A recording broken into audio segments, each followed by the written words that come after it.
오늘 성탄 주일로 저희가 지킵니다.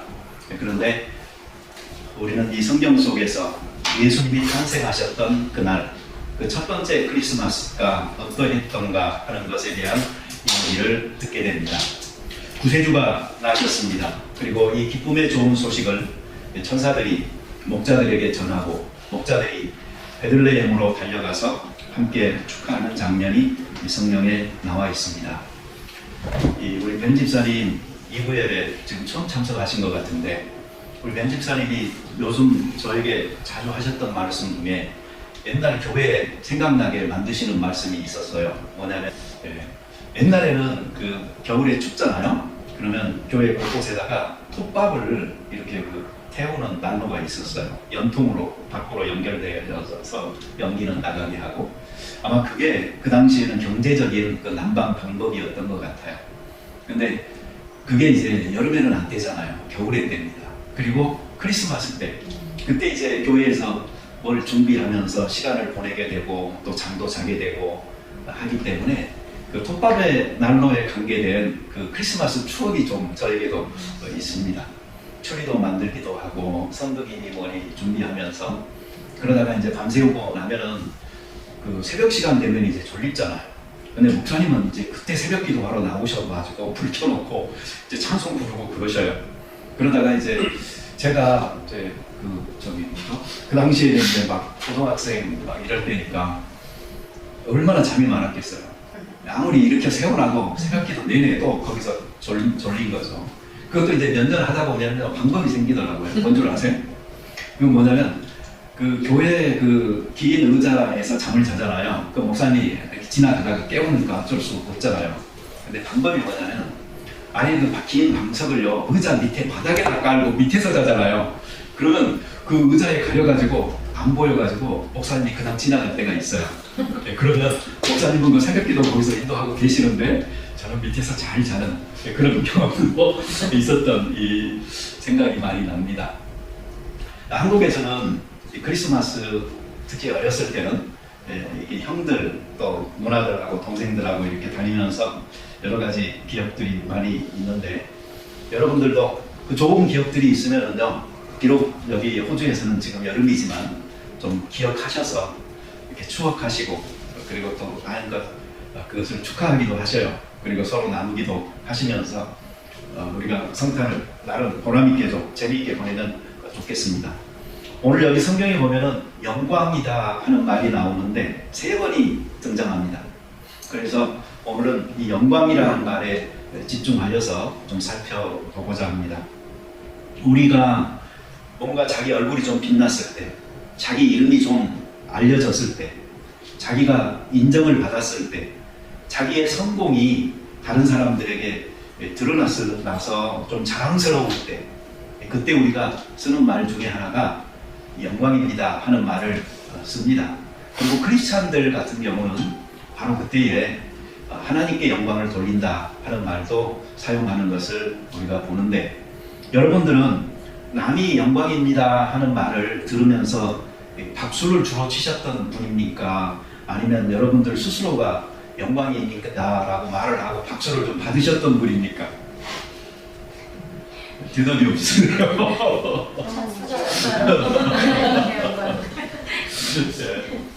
우리는 이 영광을 굉장히 좋아합니다.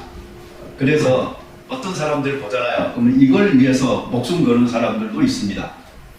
이게 성공이 되어졌든 아니면 어떤 세상에 풍요로운 그 부를 축적하는 것이 되어졌든 좀 영광스럽기를 원하는 이런 게 우리 모두에게는 있습니다. 근데 이걸 나쁘다고 못하는 게 그 반대를 생각하면 이게 오히려 수치스럽고 부끄럽고 하잖아요. 그러니까 그런 것으로부터는 벗어나고, 그리고 거기에서부터 조금 더 낮게 보이기를 원하는 것이 모든 사람들의 그런 마음이라고 볼 수가 있습니다. 그렇지만 우리 크리스찬들에게 이 영광이라는 말은 조금 다른 의미가 있습니다. 나의 영광이나 남의 영광이나 이 땅에서의 영광이라는 것은 별로 가치가 없다는 것을 우리는 알기 때문입니다. 오히려 그리스도인들에게 가장 큰 문제는 어떻게 하면은 내가 하나님께 영광을 돌리는 삶을 살 수 있을까 하는 것이죠. 그래서 정상적인 크리스찬이라고 하면은 당신의 인생의 목적이 무엇입니까? 라고 물으면 아주 간단하게 튀어나옵니다. 하나님을 영화롭게 하는, 영광스럽게 하는, 영광 돌리는 삶을 사는 그런 사람이 되고 싶습니다 하는 말이 되어야 될 것입니다. 하나님의 이름을 빛낸다는 것, 그리고 하나님의 기쁨이 되기를 바라는 이 간절한 소망이 우리 크리스찬들에게 있어서 우리를 통하여 하나님이 영광 받기를 바랍니다. 몇 년 전에 어떤 수련회에서요, 이런 주제가 있었어요. 그 그룹 바이블 스터디를 할 때에. 그래서 제 그룹에 있는 사람들에게 제가 그냥 좀 가볍게 접근하기 위해서 처음에 이런 말을 한 적이 있습니다. 요즘 하나님의 영광이라는 말을 교회에서나 크리스찬들이 좀 너무 자주 사용하는 것 같지 않냐고 이런 말을 제가 처음에 이렇게 했던 적이 있어요. 그랬더니 어떤 분이 하시는 말씀이 맞다고 그러면서 하나님이 영광에 목말라 하시는 분도 아니고 그런데 너무나 교회에서 이런 말을 많이 쓰는 것 같다고 하는 이야기도 제가 들어봤어요. 물론 잘못 사용하는 빈도가 많으면 안 되겠죠. 그러나 그 의미를 바로 알고 이 말을 자주 사용한다면 오히려 그것은 우리들의 마땅한 바이고 또 하나님께도 귀하게 영광을 돌리는 그러한 계기가 되리라고 생각을 합니다. 여러분, 구원이라는 말이 사실 중요합니다. 그렇지만 크리스찬의 삶의 목적은 구원받기 위함이 아닙니다. 오히려 크리스찬의 삶의 목적은 하나님께 영광 돌리기 위함입니다. 구원이 왜 필요했습니까? 그건 타락했기 때문에 필요했던 거예요. 다시 말하면 하나님께서 아담과 하와를 처음에 지으실 때 하나님의 영광을 위해서 살도록 지으셨는데 그들이 거기에서 실패한 거죠. 그렇기 때문에 그들을 회복시켜서 다시 하나님의 영광을 위해서 살 수 있는 사람들로 만들기 위한 게 바로 구원이었던 거죠. 그러니 구원은 단지 타락했기 때문에 필요했던 것이고 그들이 지음받은 목적은 아니었던 겁니다. 그들이 지음받은 목적은 하나님의 영광을 드러내기 위한 것이었어요. 그러니 우리가 살아가는 삶의 목적도 이 구원이라는 것에 너무 집착해서 있으면 안 됩니다. 우리는 이미 구원을 받은 자들로서 하나님의 영광을 위해서 사는 일에 우리의 초점이 맞춰져서 살아가야 되는 것이죠. 교회사를 보잖아요. 그러면은 이단들이 좀 많이 일어나는 그런 때가 있었어요. 그런데 그럴 때마다 교회사를 살펴보면은 구원론, 그리고 성령론, 그리고 종말론 이런 것들이 중요하게 여겨질 때 그랬던 것이죠. 그렇지만 구원이나 또 성령이나 또 종말이나 이러한 모든 것들조차도 하나님의 영광이라는 그 큰 주제 아래에서 자기 위치를 잡아야 되는 것이지 하나님의 영광이라는 이 큰 주제를 덮어버릴 만큼 그렇게 중요한 주제들은 안 되는 것입니다. 구원에 너무 목매달리지 마시고요. 우리는 구원 받았으니까 하나님께 어떻게 하면 내가 영광 돌리는 삶을 살 수 있을까 하는 것에 우리의 삶에 초점이 맞춰져서 잘 살아가기를 바랍니다. 오늘 여기 성경 본문에 나타나는 이 세 가지 하나님의 영광이라는 말을 잘 살펴보면 우리들 가운데서도 아마 이런 세 가지 다른 영광의 종류가 있을 수 있겠다 하는 생각이 듭니다. 첫째 영광은 그 수많은 천군과 천사들이 하나님을 찬송한 그 하나님의 영광입니다. 지극히 높은 곳에서는 하나님께 영광, 그것은 바로 하늘의 영광입니다. 그것은 바로 하나님의 영광, 사람이 감히 근접할 수 없는 하나님만이 가지고 있는 그 놀라운 영광, 이 영광을 천군 천사들이 노래를 했던 것입니다. 그럼 사람의 영광이 있고 하나님의 영광이 있습니다. 근데 이 두 가지가 이상한 것이 사람이 영광을 받잖아요. 그럼 하나님의 영광이 가려져요. 그리고 하나님이 영광을 충분히 받으시잖아요. 그게 바로 사람에게도 영광되어지는 일로 이어지는 것을 볼 수가 있습니다. 이 히브리 말로 그리고 헬라 말로 이 영광이라는 말을 어떻게 말하는지 여러분이 평생 못 잊도록 제가 가르쳐 드릴까요? 이것만 잘하면 여러분이 방언도 잘할 수가 있습니다. 지금부터 내가 이야기하는 건 거짓말입니다. 그러니까 그냥 안 믿으셔도 됩니다. 사실도 조금은 있습니다. 지난주에 주일학교 아이들 그 연습 끝나고요, 우리 민정 집사님이 키보드를 제 사무실에다가 갖다 오셨어요. 근데 주중에 제가 와서 사무실을 딱 여니까요, 그 키보드 위에 독사 한 마리가 있는 거예요. 내가 처음부터 이 말이 거짓말이라고 말했잖아요. 근데 그 두 가지 단어만 생각을 해보십시오.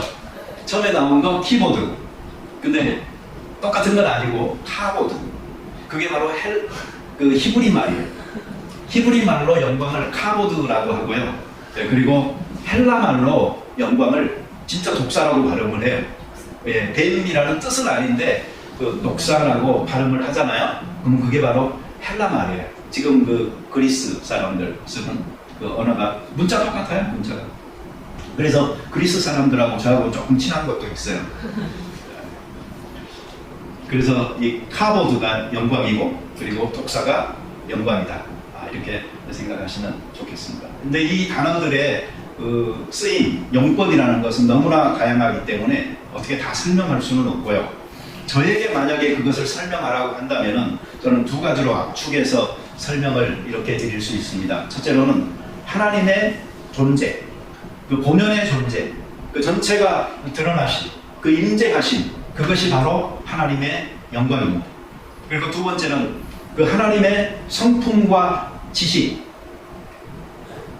그것이 바로 하나님의 영광입니다. 그래서 우리가 그 모세가 하나님의 영광을 나에게 보여달라고 했던 때 그 심정처럼 하나님의 영광을 우리가 보고 싶고 만나고 싶고 하잖아요. 그러면 이 두 가지가 우리에게 있으면 됩니다. 그것은 하나님의 임재함에 대한 경험이 있어야 되고, 그리고 참 하나님에 관한 지식을 넓게 알아가는, 깊게 알아가는 것, 이것이 바로 하나님의 영광에 우리가 가까이 나아가는 것을 의미하는 것입니다. 그래서 성경에서는 하나님의 그 전 존재가 드러나고 하나님의 그 모든 성품이 온전히 감춤없이 보여지는 그 영광스러운 모습을 빛이라는 것에 또는 불이라는 것에 많이 빗대어서 이야기하는 것을 볼 수 있습니다. 그래서 이 정말 하나님의 그 드러나심을 인간이 봤을 때는 죽는다 하는 말도 결코 과장된 말이 아닌 것입니다.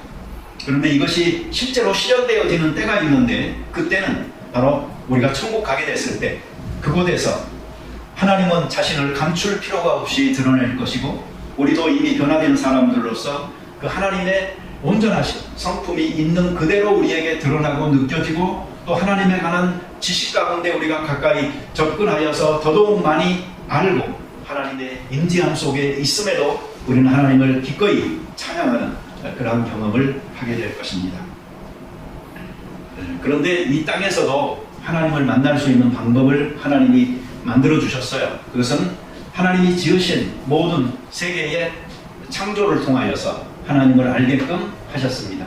시편 19편 1절에 보면 하늘이 하나님의 영광을 선포하고 궁창이 그의 손으로 하신 일을 나타내는도다, 이렇게 이야기를 합니다. 여러분, 하늘 아래서 하늘을 머리에 이고 사는 우리들이 그 하나님의 창조하심에 대한 눈이 떠지지 않고 하나님의 그 창조하신 솜씨에 대한 감탄함이 없이 어떻게 살아갈 수가 있겠습니까?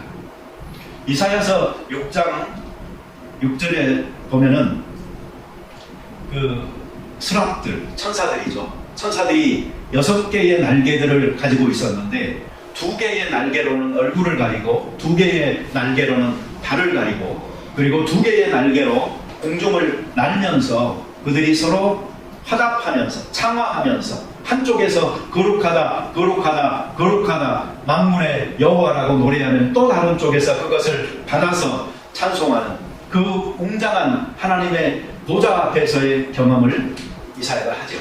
근데 그때 그 천사들이 노래하는 바는 이것이었습니다. 거룩하다 거룩하다 만군의 여호와여, 그의 영광이 온 땅에 충만하도다. 그러니 우리 이 세상에 살면서 이 하나님의 영광에 눈을 뜨고 볼 수 있는, 그래서 찬양하는 이런 사람들이 되어져야 되는 것입니다. 정말 그 하나님의 선하심, 그리고 아름다움, 온전하심, 그 능력, 그 위대함은 사람의 말로는 설명할 수 없는 것들입니다. 그 하나님의 거룩함이 온전히 펼쳐질 때에 우리는 이 세상에서 그 어떤 아름다운 것들보다도 그 모든 것을 지으신 하나님의 아름다움을 보게 될 것입니다.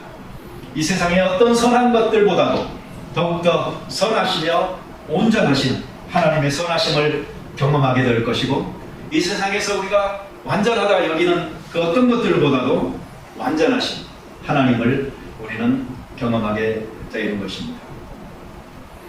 그렇지만 사람들은 이 하나님의 영광에 대한 온전한 찬미를 돌리기보다는 어떻게 했습니까? 시편 106편 19절에 보면은 그들이 호렙에서 송아지를 만들고 부어 만든 우상을 경배하며 자기 영광을 풀먹는 소의 형상으로 바꾸었도다 라고 이야기합니다.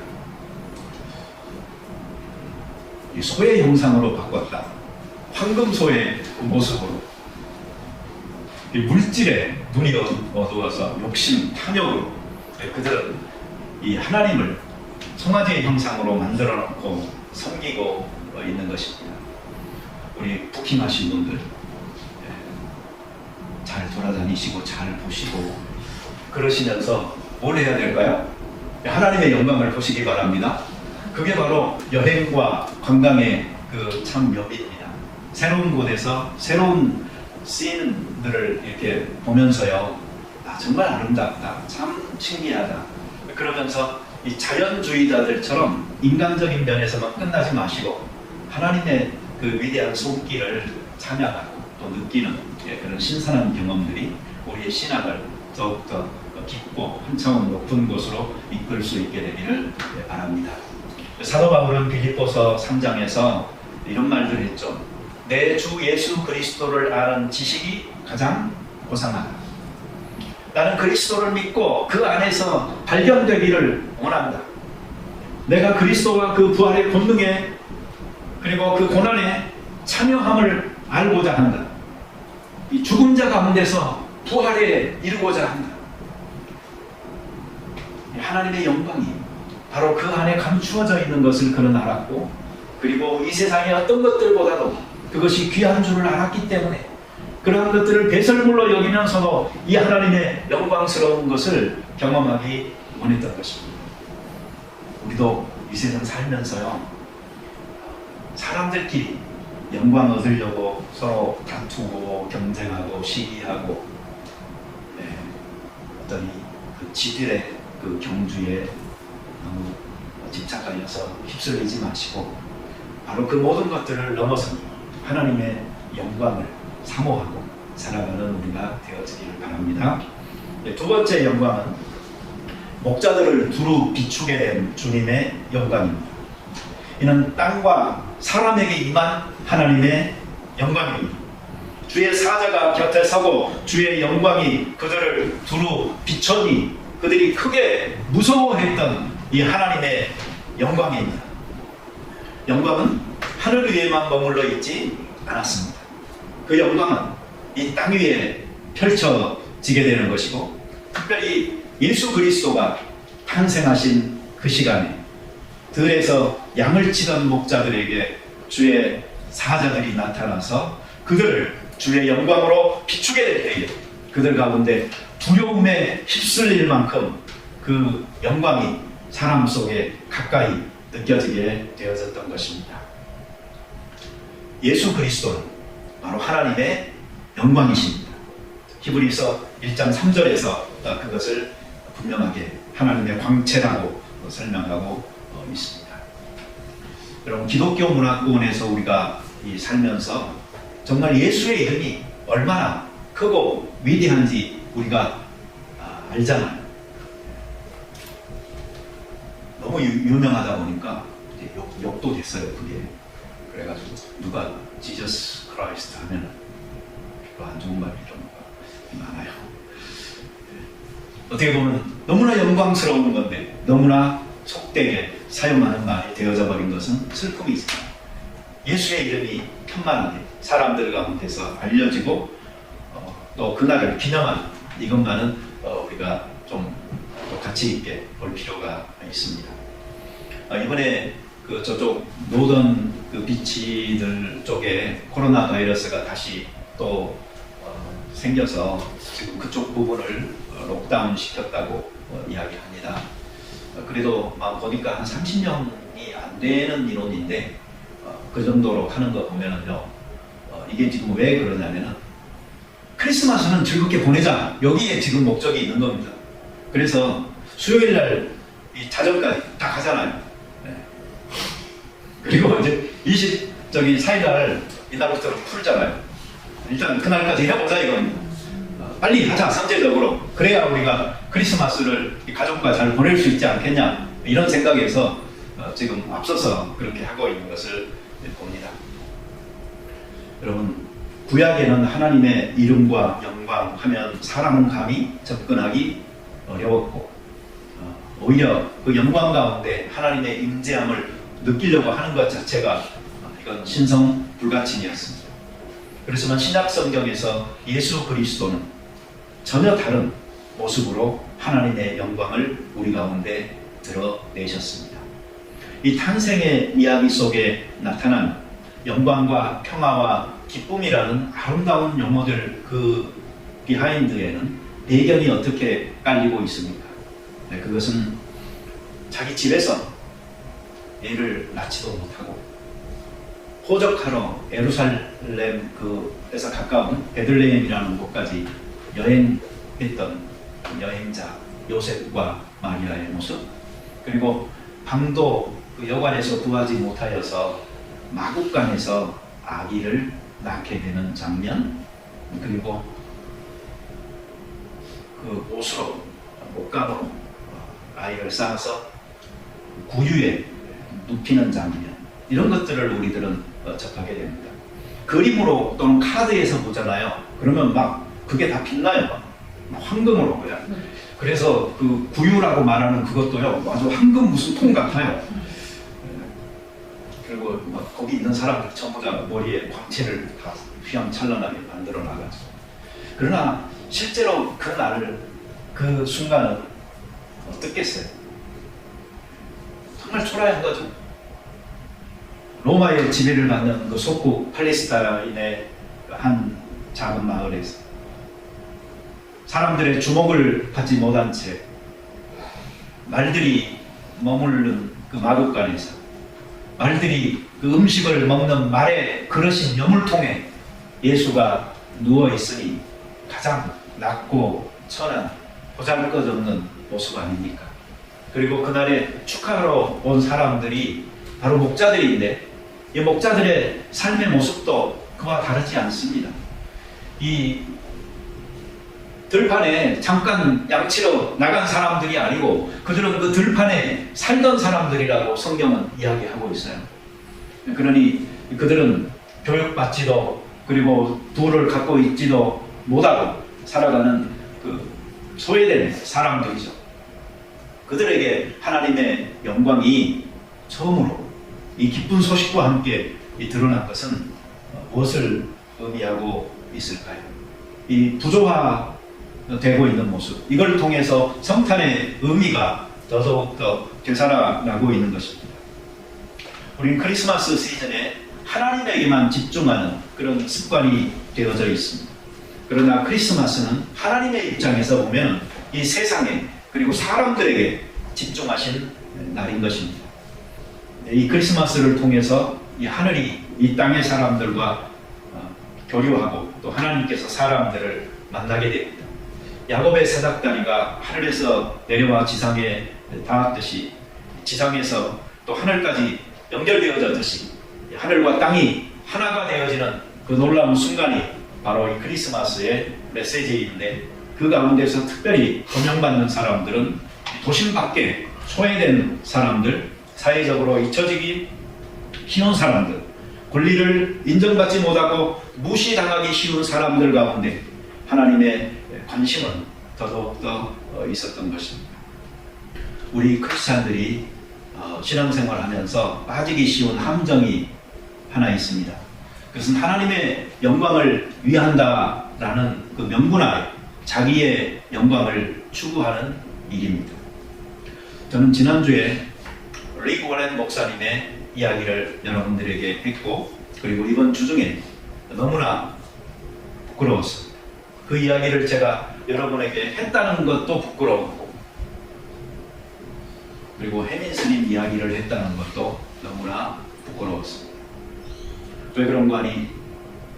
경기도 안산시에서 어떤 목사님 이야기가 신문에 났는데, 수년에 걸친 어떤 그 성폭행의 그 문제도 있었고, 그리고 재산을 조사를 해보니까 80억이 넘게 부동산만 해도 있다고. 그리고 그 사람 집에 가보니까 국가 원수들이 쓰는 그 벤츠 차 있잖아요. 그거 또 뭐 몇 년도에 어디 외국 무슨 유명한 차 회사에서 14 대밖에 세상에 내놓지 않은 그 차도 거기에 있고, 그렇다고 그래요. 그렇다고 큰 교회도 별로 아닌 것 같아. 그래서 그 교회를 내가 찾아봤어요. 그랬더니 원래 그 순복음 계통의 교회였는데 또 거기에서도 그 이단으로 찍혀가지고 따로 그렇게 하고 있는 교회였더라고요. 하나님의 영광을 위한다라고 하면서 자기의 영광을 쌓아가는 사람들이 너무나 많이 있습니다. 그래서요, 우리 이런 거 좀 아셔야 돼요, 여러분. 내가 부자 돼서 하나님의 영광을 나타낸다. 내가 출세해서 하나님의 영광을 돌린다. 왜 내 자식도 좋은 대학에 꼭 가고 어떻게 해서 하나님께 영광을 돌린다. 이런 모든 것들에는 함정이 너무나도 깊어요. 왜 그 하나님의 영광조차도 예수 그리스도의 탄생 이 이야기에서 보여주고 있듯이 가장 낮은 사람들에게 임하는 하나님의 은혜로 드러나고 있는 것일 거예요.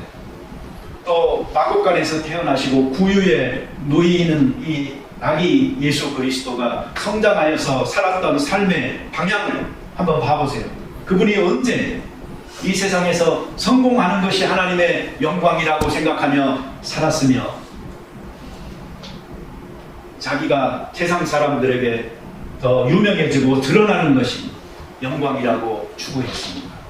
오히려 예수님께서는 사람들에게 잊혀져 버린 사람들처럼 사시기를 더 원하셨고, 오히려 이 세상에서 소외되고 가난한 어려운 사람들 속으로 점점 더 들어가셨고, 나중에는 십자가 지는 삶을 통하여서 결국은 그분이 하나님께 영광을 돌려드렸던 것입니다. 그래서 첫째 아담과 하와가 실패했던 그 하나님의 영광 돌리는 삶을 예수 그리스도는 온전히 하나님께 순종하는 한 인간으로서의 삶을 통하여 본을 우리에게 보여주시고, 우리도 그렇게 뒤따라 오라고 말씀을 하시는 것입니다. 한국에 보니까 이태리에서 한국에 와서 한 30년 가까이 성남시 쪽에서 가난한 사람들을 위한 그 도시락 제공하는 사역을 하고 있는 신부님이 계시더라고요. 근데 그 신부님이 화가 나가지고 사진 한 장을 올렸어요. 근데 그게 어떤 거냐면 벤츠차 신형 하얀색 차를 타고요, 어떤 할머니하고 그 딸이 와가지고 도시락 받으려고, 도시락 달라고 그런 거예요. 이 신부님이 이제 좀 황당했나 봐요. 그래서 설명을 했대요. 여기는 여기 저기 그 할머니처럼 이렇게 딸도 있고 뭐 이렇게 저기 잘 사시는 이런 분들이 오시는 게 아니고 하루 한 끼 이걸로 먹고 사는 사람들도 있다고, 이게 저기 부족하기도 해서 하나 받아서 못 받은 사람하고 이렇게 나눠 먹는 사람들도 내가 자주 봤다고. 그런데 저기 이거 공짜로 주는 게 아니라고. 달라고. 그런 사람도 있더라고요, 세상에. 그래가지고 그 소식이 막 전해지니까 그 사람 욕하는 막 말도 많았고요. 좀 차를 멀리 세우고 그냥 걸어가서 하고 올 것이지 왜 차 몰고 가까이 가가지고 이제 그러냐는 사람도 있고. 그런데 많은 사람이 거기에 기증을 더 많이 했더라고요. 근데 그 집의 제목이 너무 재밌는 것 같아요. 안나의 집이더라고요. 그래서 나는 원래 누구 사람 이름인 줄 알았어요. 근데 그 의미가 이렇게 해석을 해요. 안은 안아주는, 그리고 나는 나눠주는, 의는 의지하는 집이 돼요. 그런 의미에서 안나의 집이라고 그렇게 정말 그 훌륭한 사역을 하는데, 벤츠 차 몰고 가지 마세요. 절대로 가지 마세요. 저는 그렇게 생각을 합니다. 그리스도인들이 하나님의 영광을요 위한다고 하면서 자기 영광을 추구하는 것을 포장해가지고 욕심스럽고 탐욕스럽게 안 했으면 좋겠어요. 차라리 예수님처럼 나눠주고 내려놓고 포기하고 섬기고 결국은 십자가 지는 희생의 삶을 사는 것을 통해서 하나님이 더 영광을 받으신다, 이것을 확실하게 믿고 우리가 그렇게 살아갔으면 좋겠습니다. 어쩌면 지금은요 우리가 거울을 보는 것처럼 희미합니다. 그렇지만 우리가 정말 천국에 가서 얼굴과 얼굴을 대면하여 볼 때에, 그래서 우리의 불완전한 지식까지도 온전하여질 때에 우리는 그 하나님이 나를 아신 것처럼 내가 온전하게 알게 될 것입니다. 크리스찬의 오늘의 삶이 무엇을 의미했던 것입니다. 그리고 여기 그 마지막에 지금 두 가지 했죠. 마지막에 영광은 뭐냐면 목자들이 하나님께 돌린 영광이 있어요. 이건 사람이 하늘 아버지께 돌리는 영광입니다. 20절에 목자들은 자기들에게 이르던 바와 같이 듣고 본 그 모든 것으로 인하여 하나님께 영광을 돌리고 찬송하며 돌아가니라. 아멘. 여러분이 듣고 보는 모든 것들을 통하여 하나님이 영광 받기를 바랍니다. 삶의 목적이 바로 하나님께 영광 돌리는 것이 되어지기를 바랍니다. 이미 얻은 구원을 받아놓고도 그 감격이 적다고 계속 구원에 얽매여서 살아가는 사람이 더 이상 되지 마시고, 한 번 받은 구원은 확실한 구원으로 이미 챙겼으니 이제 하나님의 영광을 위해서 살아가는 것이 내 삶의 목표다 생각하고 그 주가 더욱더 빛나실 수 있도록 우리는 더 내려놓고 더 죽고, 그래서 십자가 지는 우리들이 되어지기를 바랍니다. 제가 엄청 지금 단축해서 뭔가를 이야기를 했는데 우리의 모든 삶의 과정들이 하나님의 영광을 이렇게 드러내는 것이기를 바랍니다. 그러려면 골로새서에 있는 말씀처럼요, 무엇을 하든지 누구를 대하든지 바로 주님께 하듯이 하시면 됩니다. 여기까지는 아멘이 쉽죠? 네, 아멘이 조금 어려운 그 다음 말이 있어요. 사람을 대하듯 하지 말아라. 뭐 주님 대하듯 하라 그러면 원래 우리는 주님께 잘하려고 하니까 뭔가 쉽게 되는데, 그런데 사람에게 하듯 하지 말아라. 사람에게 대하듯 하지 말아라. 그것은 우리에게 또 다른 챌린지를 주는 말인 것 같습니다. 우리 모두가 서로 주님의 얼굴과 형상으로 대하고 또 대접하고 할 수 있게 되기를 바랍니다. 예수 그리스도가 마치 온전하게 타자를 위한 그 사람으로서, 존재로서 그런 삶의 도를 우리에게 보여주셨던 이 성탄의 메시지가 나의 영광을 추구하는 것이 아니고 남의 영광을 오히려 더 빛내주는 조연들로서, 그리고 그것이 바로 이웃을 향한 희생이 끝나는 게 아니고 하나님께 영광 되어지는 것으로 이어진다는 것을 확실하게 믿고 그렇게 살아가는 우리가 되어지기를 바랍니다. 같이 기도드리겠습니다. 자비로운 주님 감사합니다. 우리가 믿음의 삶을 살면서 면류관만 추구하고 나의 왕관으로 쓰려고 하지 않도록 도와주시옵소서. 오히려 십자가 지는 삶을 통하여 희생하는 삶을 통하여 주님께 영광을 더욱 돌리는 저희가 되게 하여 주시옵소서. 하나님의 그 영광에 감히 가까이 할 수 없는 우리들이지만 예수 그리스도를 통하여 하나님의 영광이 무엇인지를 경험하게 하신 주님 앞에 감사를 드리고 이제 그리스도의 그 발자취를 따라가는 삶을 통하여 우리도 주께 영광 돌리는 삶을 살게 도와 주시옵소서. 예수님의 이름으로 기도드립니다. 아멘.